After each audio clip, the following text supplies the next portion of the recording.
ਦੁਨੀਆ ਵਿੱਚ ਪਹਿਲੀ ਵਾਰ ਇੱਦਾਂ ਦਾ ਕੇਸ ਸਾਹਮਣੇ ਆਇਆ ਸੀ ਕਿ ਮਾਈਨ ਡਿੱਗਣ ਦੇ ਨਾਲ 33 ਵਰਕਰ ਜ਼ਮੀਨ ਤੋਂ 2300 ਫੁੱਟ ਹੇਠਾਂ ਫਸ ਗਏ ਹੋਣ। ਪੂਰੇ 17 ਦਿਨਾਂ ਤੋਂ ਬਾਅਦ ਚਿਲੀ ਗੌਰਮੈਂਟ ਇਹਨਾਂ ਵਰਕਰਾਂ ਨੂੰ ਲੱਭਣ ਦੇ ਵਿੱਚ ਕਾਮਯਾਬ ਹੋ ਗਈ, ਪਰ ਹੁਣ ਟਾਸਕ ਇਹ ਸੀ ਕਿ ਇਹਨਾਂ ਨੂੰ ਬਾਹਰ ਕਿਵੇਂ ਕੱਢਿਆ ਜਾਵੇ। ਪਰ ਉਸ ਤੋਂ ਵੀ ਜਿਹੜਾ ਜ਼ਰੂਰੀ ਸੀ ਇਹ ਸੀ ਕਿ ਉਹਨਾਂ ਨੂੰ ਜ਼ਮੀਨ ਦੇ ਅੰਦਰ ਹੀ ਜਿਉਂਦਾ ਕਿਵੇਂ ਰੱਖਿਆ ਜਾਵੇ। ਗਿੱਲ PB05 ਹਿਸਟਰੀ ਦੀ ਵੀਡੀਓ ਦੇ ਵਿੱਚ ਇੱਕ ਵਾਰ ਫਿਰ ਤੋਂ ਤੁਹਾਡਾ ਸਵਾਗਤ ਹੈ। ਤੁਸੀਂ ਇਸ ਵੀਡੀਓ ਦੇ ਪਾਰਟ 1 ਦੇ ਵਿੱਚ ਵੇਖਿਆ ਕਿ ਕਿਵੇਂ ਐਟਾਗਾਮਾ ਦੇ ਰੇਗਿਸਤਾਨ ਦੀ 120 ਸਾਲ ਪੁਰਾਣੀ ਮਾਈਨ ਦੀਆਂ ਗਹਿਰਾਈਆਂ ਦੇ ਵਿੱਚ ਤਰੇੜਾਂ ਪੈਣ ਦੇ ਨਾਲ 33 ਵਰਕਰ ਜਿਉਂਦੇ ਫਸ ਗਏ, ਕਿਵੇਂ ਪੂਰੇ 17 ਦਿਨ ਲਾ ਕੇ 2300 ਫੁੱਟ ਜ਼ਮੀਨ ਦੇ ਹੇਠਾਂ ਇਹਨਾਂ ਨੂੰ ਲੱਭਿਆ ਗਿਆ। ਵੀਡੀਓ ਦੇ ਪਾਰਟ 2 ਵਿੱਚ ਤੁਸੀਂ ਜਾਣੋਗੇ ਕਿਵੇਂ ਇਹਨਾਂ ਨੇ 3 ਦਿਨ ਦੇ ਖਾਣੇ ਦੇ ਨਾਲ 17 ਦਿਨ ਗੁਜ਼ਾਰੇ ਅਤੇ ਕਿਵੇਂ 69 ਦਿਨ ਜ਼ਮੀਨ ਦੇ ਹੇਠਾਂ ਇਹਨਾਂ ਨੂੰ ਜਿਉਂਦਾ ਰੱਖਿਆ ਗਿਆ। ਕਿਵੇਂ ਵਰਕਰਾਂ ਨੂੰ ਜ਼ਮੀਨ ਤੱਕ ਰੈਸਕਿਊ ਕਰਨ ਲਈ ਇੰਜੀਨੀਅਰਾਂ ਨੂੰ ਕਿਹੜੇ ਚੈਲੰਜ ਦਾ ਸਾਹਮਣਾ ਕਰਨਾ ਪਿਆ। ਚਲੋ ਅੱਗੇ ਵੱਧਦੇ ਹਾਂ। 17 ਦਿਨਾਂ ਦੀ ਅਣਥੱਕ ਮਿਹਨਤ ਤੋਂ ਬਾਅਦ ਵਰਕਰਾਂ ਦੀ ਲੋਕੇਸ਼ਨ ਦਾ ਪਤਾ ਤਾਂ ਲੱਗ ਚੁੱਕਿਆ ਸੀਗਾ ਅਤੇ ਹੁਣ ਵਾਰੀ ਸੀ ਕਿ ਇਹਨਾਂ ਨੂੰ ਉਸ 6 ਇੰਚ ਦੇ ਹੋਲ ਦੇ ਵਿੱਚ ਦੀ ਕੈਮਰਾ ਪਾਉਣ ਦੀ ਅਤੇ ਇੱਕ ਫੋਨ ਲਾਈਨ ਪਾਉਣ ਦੀ। ਅਤੇ ਬਾਹਰ ਖੜ੍ਹੇ ਲੋਕ ਵੀ ਇਸ ਉਡੀਕ ਦੇ ਵਿੱਚ ਹੀ ਸੀ ਕਿ 17 ਦਿਨ ਤੋਂ ਫਸੇ ਹੋਏ ਆਪਣੇ ਪਿਆਰਿਆਂ ਦਾ ਜਿਹੜਾ ਉਹ ਮੂੰਹ ਦੇਖ ਸਕਣ। ਫਿਰ ਕੈਮਰੇ ਦੇ ਵਿੱਚ ਵੇਖਿਆ ਗਿਆ ਕਿ 33 ਵਰਕਰਾਂ ਦੀ ਗਰਮੀ ਦੇ ਨਾਲ ਇੰਨੀ ਹਾਲਤ ਖ਼ਰਾਬ ਹੋ ਚੁੱਕੀ ਹੈ ਕਿ ਉਹਨਾਂ ਸਾਰਿਆਂ ਨੇ ਆਪਣੀਆਂ ਸ਼ਰਟਾਂ ਉਤਾਰ ਰੱਖੀਆਂ ਸੀ ਅਤੇ ਕਈ ਵਰਕਰ ਭੁੱਖ ਦੀ ਵਜ੍ਹਾ ਨਾਲ ਤਾਂ ਨਿਡਾਲ ਹੀ ਹੋ ਚੁੱਕੇ ਸੀਗੇ। ਅਤੇ ਜਦੋਂ ਉਹਨਾਂ ਨਾਲ ਫੋਨ 'ਤੇ ਗੱਲ ਕੀਤੀ ਗਈ ਤਾਂ ਉਹਨਾਂ ਦੀ ਵੀ ਖੁਸ਼ੀ ਦਾ ਕੋਈ ਟਿਕਾਣਾ ਨਹੀਂ ਸੀ। ਜ਼ਮੀਨ ਦੀ ਇੰਨੀ ਜ਼ਿਆਦਾ ਗਰਮੀ ਦੇ ਵਿੱਚ ਵੀ ਉਹਨਾਂ ਨੇ ਚਿਲੀ ਦਾ ਨੈਸ਼ਨਲ ਐਂਥਮ ਇੱਕ ਹੀ ਆਵਾਜ਼ ਦੇ ਵਿੱਚ ਗਾਇਆ। ਲੂਇਸ ਅਰਜ਼ੋਆ ਉਹਨਾਂ ਵਰਕਰਾਂ ਦਾ ਸ਼ਿਫਟ ਸੁਪਰਵਾਈਜ਼ਰ ਸੀ। ਉਸ ਨੇ ਦੱਸਿਆ ਕਿ ਮਾਈਨ ਦੇ ਵਿੱਚ ਤਰੇੜਾਂ ਪੈਂਦਿਆਂ ਸਾਰੇ ਹੀ ਵਰਕਰਾਂ ਨੂੰ ਰਿਫਿਊਜੀ ਕਮਰੇ ਦੇ ਵਿੱਚ ਮੈਂ ਇਕੱਠਾ ਕਰ ਲਿਆ ਸੀਗਾ ਅਤੇ ਉਸ ਕਮਰੇ ਵਿੱਚ ਜਿਹੜਾ ਸਿਰਫ 3 ਦਿਨ ਦਾ ਹੀ ਖਾਣਾ ਮੌਜੂਦ ਸੀਗਾ। ਤਾਂ ਸੁਪਰਵਾਈਜ਼ਰ ਨੇ ਪਹਿਲੇ ਦਿਨ ਤੋਂ ਹੀ ਵਰਕਰਾਂ ਨੂੰ ਖਾਣਾ ਬਹੁਤ ਥੋੜ੍ਹੀ ਮਾਤਰਾ ਦੇ ਵਿੱਚ ਦਿੰਦਾ ਰਿਹਾ ਅਤੇ ਵਰਕਰਾਂ ਨੂੰ ਸਿਰਫ 1 ਘੋਟੀ ਦੁੱਧ ਦੀ ਦਿੱਤੀ ਜਾਂਦੀ ਸੀਗੀ ਅਤੇ 1 ਹੀ ਚਮਚਾ ਟੂਣਾ ਦਾ ਦਿੱਤਾ ਜਾਂਦਾ ਸੀ। ਟੂਣਾ ਇੱਕ ਮੱਛੀ ਹੁੰਦੀ ਆ, ਉਹ ਵੀ ਹਰ ਰੋਜ਼ ਨਹੀਂ ਬਲਕਿ ਦੂਜੇ ਦਿਨ। ਇਸ ਦੇ ਬਾਵਜੂਦ ਵੀ ਇਹ ਖਾਣਾ ਸਿਰਫ 14 ਦਿਨ ਤੱਕ ਹੀ ਚੱਲ ਸਕਿਆ ਅਤੇ ਸੁਪਰਵਾਈਜ਼ਰ ਨੇ ਇਹ ਵੀ ਦੱਸਿਆ ਕਿ ਅਸੀਂ ਪਿਛਲੇ 3 ਦਿਨ ਤੋਂ ਨਾ ਤਾਂ ਕੋਈ ਖਾਣਾ ਖਾਧਾ ਹੈ ਅਤੇ ਨਾ ਹੀ ਇੱਕ ਵੀ ਬੂੰਦ ਪਾਣੀ ਦੀ ਪੀਤੀ ਹੈ। ਹੁਣ ਵਰਕਰ ਉਸ ਹਾਲਤ ਵਿੱਚ ਪਹੁੰਚ ਚੁੱਕੇ ਸੀਗੇ ਕਿ ਇੱਕ ਕਰਕੇ ਇਹਨਾਂ ਦੀ ਮੌਤ ਸੱਚ ਦੇ ਵਿੱਚ ਹੋਣ ਵਾਲੀ ਸੀਗੀ। ਹੁਣ ਰੈਸਕਿਊ ਟੀਮ ਦੇ ਕੋਲ ਚੈਲੰਜ ਇਹ ਸੀਗਾ ਕਿ ਕਿਸੇ ਵੀ ਹਾਲਤ ਦੇ ਵਿੱਚ 2300 ਫੁੱਟ ਹੇਠਾਂ ਫਸੇ ਵਰਕਰਾਂ ਤੱਕ ਖਾਣਾ ਪਹੁੰਚਾਇਆ ਜਾਵੇ, ਉਹ ਵੀ ਉਸ 6 ਇੰਚ ਦੇ ਹੋਲ ਦੇ ਥਾਣੀ ਦੀ। ਪਰ ਇਸ ਤੋਂ ਇਲਾਵਾ ਇੱਕ ਹੋਰ ਵੀ ਦਿੱਕਤ ਸੀ, ਜਿਸ ਖਾਣੇ ਦੇ ਲਈ ਵਰਕਰ ਇੰਨੀ ਬੇਤਾਬੀ ਨਾਲ ਉਡੀਕ ਕਰ ਰਹੇ ਸਨ, ਉਹ ਖਾਣਾ ਉਹਨਾਂ ਦੀ ਇੱਕ ਹੀ ਝਟਕੇ ਦੇ ਵਿੱਚ ਉਹਨਾਂ ਨੂੰ ਮਾਰ ਸਕਦਾ ਸੀਗਾ। ਜੀ ਹਾਂ, ਕਿਉਂਕਿ ਪਿਛਲੇ 17 ਦਿਨਾਂ ਤੋਂ ਵਰਕਰਾਂ ਦੀ ਬੋਡੀ ਦੇ ਵਿੱਚ ਮਿਨਰਲ ਅਤੇ ਵਿਟਾਮਿਨ ਡਰੇਨ ਹੋ ਚੁੱਕੇ ਸੀਗੇ। ਇਸ ਕਰਕੇ ਜਦੋਂ ਉਹਨਾਂ ਨੂੰ ਅਚਾਨਕ ਖਾਣਾ ਮਿਲੂਗਾ ਤਾਂ ਉਹਨਾਂ ਦੀ ਹਾਰਟ ਅਟੈਕ ਦੀ ਵਜ੍ਹਾ ਦੇ ਨਾਲ ਮੌਤ ਵੀ ਹੋ ਸਕਦੀ ਹੈ। ਇਸ ਤੋਂ ਬਚਣ ਦੇ ਲਈ ਚਿਲੀ ਸਰਕਾਰ ਨੇ ਨਾਸਾ ਫੂਡ ਲੈਬੋਰਟਰੀ ਦੇ ਨਾਲ ਸੰਪਰਕ ਕੀਤਾ ਅਤੇ ਉਹਨਾਂ ਡਾਕਟਰਾਂ ਨੇ ਫਸੇ ਹੋਏ ਵਰਕਰਾਂ ਦੇ ਲਈ ਇੱਕ ਖਾਸ ਫਾਰਮੂਲਾ ਦੱਸਿਆ।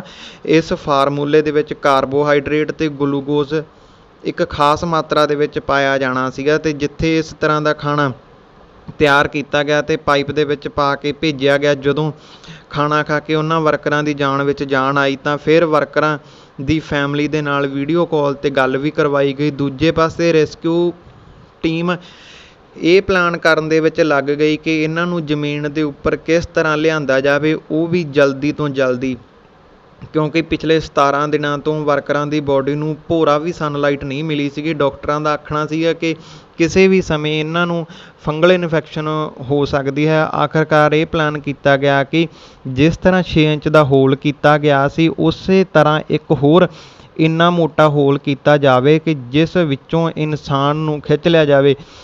ਪਰ ਮਸਲਾ ਇਹ ਸੀ ਕਿ ਜਿਸ ਤਰ੍ਹਾਂ 17 ਦਿਨਾਂ ਦੇ ਵਿੱਚ ਕੀਤਾ ਜਾਣ ਵਾਲਾ ਇਹ 6 ਇੰਚ ਦਾ ਹੋਲ ਨਹੀਂ ਸੀਗਾ ਬਲਕਿ 21 ਇੰਚ ਦਾ ਹੋਲ ਸੀਗਾ।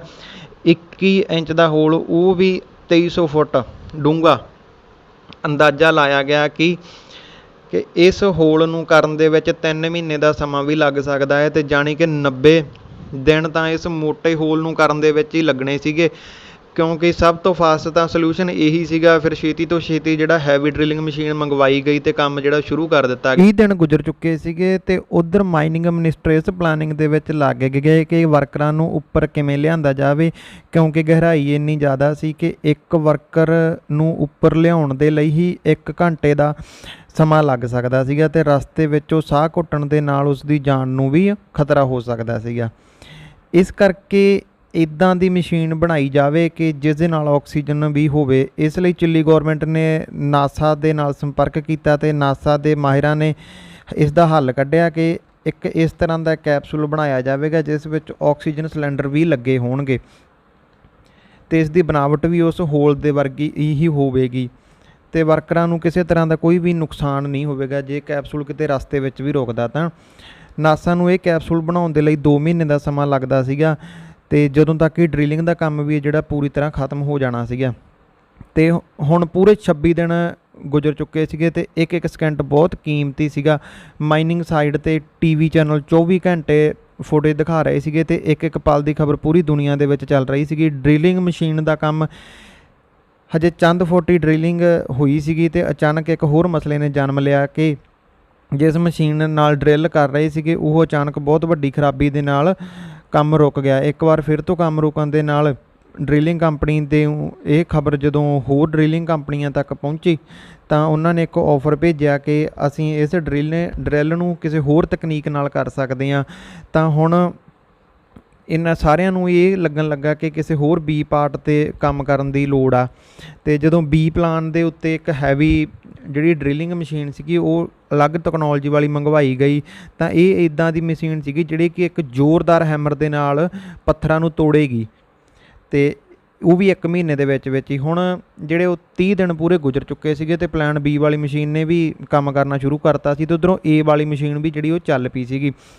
ਜਦੋਂ ਤੱਕ ਡਰਿਲਿੰਗ ਦਾ ਕੰਮ ਜਿਹੜਾ ਪੂਰਾ ਹੁੰਦਾ ਤਾਂ ਚਿਲੀ ਗੌਰਮੈਂਟ ਨੇ ਵਰਕਰਾਂ ਦੇ ਟਾਈਮ ਪਾਸ ਲਈ ਆਈਪੌਡ ਜਿਹੜੇ ਉਹ ਭੇਜੇ ਤਾਂ ਜੋ ਕਿਸੇ ਬਿਮਾਰੀ ਦਾ ਸ਼ਿਕਾਰ ਨਾ ਹੋ ਸਕਣ। ਪੂਰੇ 45 ਦਿਨ ਟੱਪ ਜਾਣ ਤੋਂ ਬਾਅਦ ਡਰਿਲਿੰਗ ਦਾ ਕੰਮ ਚੱਲਦਾ ਰਿਹਾ, ਅਤੇ ਬੀ ਪਲਾਉਣ ਵਾਲੀ ਜਿਹੜੀ ਪਹਿਲਾਂ ਵਾਲੀ ਮਸ਼ੀਨ ਦੇ ਨਾਲੋਂ ਕਾਫੀ ਤੇਜ਼ ਸੀਗੀ ਬੀ ਮਸ਼ੀਨ ਜਿਹੜੀ ਸੀਗੀ, ਅਤੇ ਬੀ ਮਸ਼ੀਨ ਤੋਂ ਜਿਹੜਾ ਹੈਮਰ ਸੀਗਾ ਜ਼ਿਆਦਾ ਸਮਾਂ ਚੱਲਣ ਦੇ ਨਾਲ ਜ਼ਮੀਨ ਦੇ ਵਿੱਚ ਟੁੱਟ ਗਿਆ ਸੀਗਾ, ਅਤੇ ਹੁਣ ਫਿਰ ਇੱਕ ਵਾਰੀ ਕੰਮ ਜਿਹੜਾ ਉਹ ਰੁਕ ਗਿਆ ਸੀਗਾ। ਹੋਲ ਦੇ ਵਿੱਚ ਫਸੇ ਇਸ ਹੈਮਰ ਨੂੰ ਜਿਹੜਾ ਉਹ ਕੱਢਣ ਦੇ ਲਈ ਕੁਝ ਇੱਦਾਂ ਦਾ ਪਲਾਨ ਕੀਤਾ ਜਾਵੇ ਕਿ ਜੋ ਇੱਦਾਂ ਦੀ ਮਸ਼ੀਨ ਹੋਵੇ ਜਿਹੜੀ ਧਰਤੀ ਦੇ ਵਿੱਚ ਇਸ ਹੋਲ ਦੇ ਵਿੱਚ ਜਾਵੇ ਅਤੇ ਉਹ ਨੂੰ ਲੋਹੇ ਦੇ ਟੁਕੜੇ ਨੂੰ ਜਿਹੜਾ ਉਹ ਬਾਹਰ ਕੱਢ ਲਵੇ। ਫਿਰ ਕਈਆਂ ਦਿਨਾਂ ਦੀ ਮਿਹਨਤ ਤੋਂ ਬਾਅਦ ਇਸ ਹੋਲ ਦੇ ਵਿੱਚ ਜਿਹੜਾ ਲੋਹੇ ਦਾ ਫਸਿਆ ਹੋਇਆ ਟੁਕੜਾ ਸੀਗਾ ਉਸ ਨੂੰ ਬਾਹਰ ਤਾਂ ਕੱਢ ਲਿਆ ਗਿਆ। ਇੱਕ ਵਾਰ ਫਿਰ ਤੋਂ ਜਿਹੜਾ ਸੀਗਾ ਕੰਮ ਡਰਿਲਿੰਗ ਦਾ ਉਹ ਸ਼ੁਰੂ ਹੋ ਗਿਆ ਸੀਗਾ, ਅਤੇ ਫਸੇ ਹੋਏ ਵਰਕਰ ਜਿਹੜੇ ਜ਼ਮੀਨ ਦੇ ਉੱਪਰ ਆਉਣ ਨੂੰ ਤਰਸ ਰਹੇ ਸੀਗੇ, ਅਤੇ ਇਸ ਟਾਈਮ ਦੇ ਵਿੱਚ 52 ਦਿਨ ਗੁਜ਼ਰ ਚੁੱਕੇ ਸੀਗੇ, ਅਤੇ ਉਹ ਖੁੱਲ੍ਹੀ ਹਵਾ ਦੇ ਵਿੱਚ ਆਉਣ ਨੂੰ ਜਿਹੜਾ ਤਰਸ ਰਹੇ ਸੀਗੇ। ਫਿਰ ਉਹਨਾਂ ਨੂੰ ਇੱਕ ਚੰਗੀ ਖਬਰ ਮਿਲਦੀ ਹੈ ਕਿ ਜਿਹੜਾ ਐਸਕੇਪ ਕੈਪਸੂਲ ਆ ਉਹ ਮਾਈਨਿੰਗ ਲੋਕੇਸ਼ਨ 'ਤੇ ਜਿਹੜਾ ਉਹ ਪਹੁੰਚ ਚੁੱਕਿਆ ਹੈ, ਅਤੇ ਹੁਣ ਵਕਤ ਸੀ ਕਿ ਜਿਵੇਂ ਹੀ ਡਰਿਲਿੰਗ ਦਾ ਕੰਮ ਪੂਰਾ ਹੋਵੇ ਤਾਂ ਉਹਨਾਂ ਵਰਕਰਾਂ ਨੂੰ ਬਾਹਰ ਕੱਢ ਲਿਆ ਜਾਵੇ।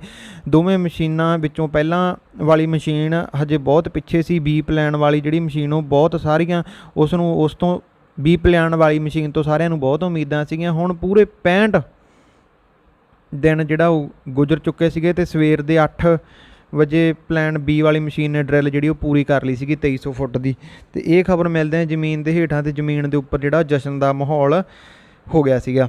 ਅਤੇ ਹੁਣ ਵਰਕਰਾਂ ਨੂੰ ਜਿਹੜਾ ਬਾਹਰ ਕੱਢਣ ਦਾ ਕੰਮ ਸ਼ੁਰੂ ਕਰਤਾ ਸੀਗਾ, ਅਤੇ 69ਵੇਂ ਦਿਨ ਸਵੇਰ ਦੇ 6 ਵਜੇ ਪਹਿਲੇ ਮਾਈਨਰ ਨੂੰ ਜਿਹੜਾ ਉਹ ਸੀਗਾ ਬਾਹਰ ਕੱਢ ਲਿਆ ਗਿਆ ਸੀਗਾ, ਅਤੇ ਹੁਣ ਇੱਕ ਕਰਕੇ ਬਾਹਰ ਕੱਢਿਆ ਗਿਆ। ਪੂਰੇ 33 ਵਰਕਰਾਂ ਨੂੰ ਸੇਫਲੀ ਬਾਹਰ ਕੱਢ ਲਿਆ ਗਿਆ, ਅਤੇ ਮਾਈਨਰਾਂ ਨੇ ਜ਼ਮੀਨ ਦੀ ਗਹਿਰਾਈਆਂ ਵਿੱਚੋਂ ਬਾਹਰ ਨਿਕਲਦੇ ਸਮੇਂ ਇਹ ਯਾਦਗਾਰ ਫੋਟੋ ਖਿੱਚੀ ਸੀ ਜੋ ਅੱਜ ਵੀ ਇਹ ਵਰਡ ਰਿਫਿਊਜ ਦੇ ਵਿੱਚ ਲਿਖੇ ਹੋਏ ਹਨ।